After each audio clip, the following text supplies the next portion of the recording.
Portanto, agora já não há condenação para os que estão em Cristo Jesus, porque por meio de Cristo Jesus, a lei do Espírito de vida me libertou da lei do pecado e da morte. Porque aquilo que a lei fora incapaz de fazer por estar enfraquecida pela carne, Deus o fez, enviando seu próprio Filho, à semelhança do homem pecador, como oferta pelo pecado. E assim condenou o pecado na carne, a fim de que as justas exigências da lei fossem plenamente satisfeitas em nós, que não vivemos segundo a carne, mas segundo o Espírito. Quem vive segundo a carne tem a mente voltada para o que a carne deseja, mas quem vive de acordo com o Espírito tem a mente voltada para o que o Espírito deseja. A mentalidade da carne é morte, mas a mentalidade do Espírito é vida e paz. A mentalidade da carne é inimiga de Deus, porque não se submete à lei de Deus, nem pode fazê-lo. Quem é dominado pela carne não pode agradar a Deus. Entretanto, vocês não estão sob o domínio da carne, mas do Espírito, se de fato o Espírito de Deus habita em vocês. E, se alguém não tem o Espírito de Cristo, não pertence a Cristo. Mas, se Cristo está em vocês, o corpo está morto por causa do pecado, mas o Espírito está vivo por causa da justiça. E, se o Espírito daquele que ressuscitou Jesus dentre os mortos habita em vocês, aquele que ressuscitou a Cristo dentre os mortos também dará vida a seus corpos mortais, por meio do seu Espírito que habita em vocês. Portanto, irmãos, estamos em dívida, não para com a carne, para vivermos sujeitos a ela. Pois, se vocês viverem de acordo com a carne, morrerão. Mas, se pelo Espírito fizerem morrer os atos do corpo, viverão. Porque todos os que são guiados pelo Espírito de Deus são filhos de Deus.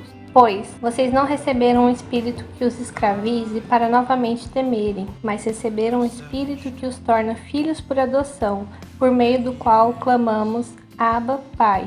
O próprio Espírito testemunha ao nosso espírito que somos filhos de Deus. Se somos filhos, então somos herdeiros, herdeiros de Deus e co-herdeiros com Cristo, se de fato participamos dos seus sofrimentos, para que também participemos da sua glória.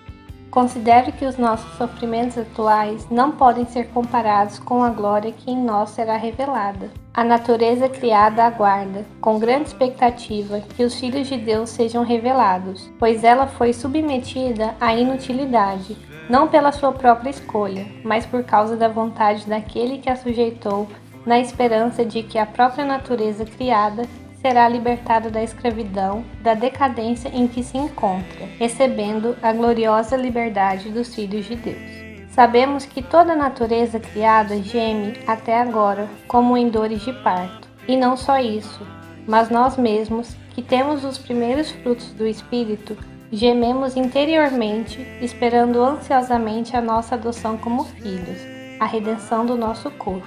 Pois nessa esperança fomos salvos. Mas esperança que se vê não é esperança. Quem espera por aquilo que está vendo? Mas, se esperamos o que ainda não vemos, aguardamo-lo pacientemente. Da mesma forma, o Espírito nos ajuda em nossa fraqueza, pois não sabemos como orar, mas o próprio Espírito intercede por nós com gemidos inexprimíveis. E aquele que sonda os corações conhece a intenção do Espírito, porque o Espírito intercede pelos santos de acordo com a vontade de Deus. Sabemos que Deus age em todas as coisas para o bem daqueles que o amam, dos que foram chamados de acordo com seu propósito. Pois aqueles que de antemão conheceu, também os predestinou para serem conformes à imagem de seu Filho, a fim de que ele seja o primogênito entre muitos irmãos. E aos que predestinou, também chamou. Aos que chamou, também justificou. Aos que justificou, também glorificou. Que diremos, pois, diante dessas coisas? Se Deus é por nós, quem será contra nós?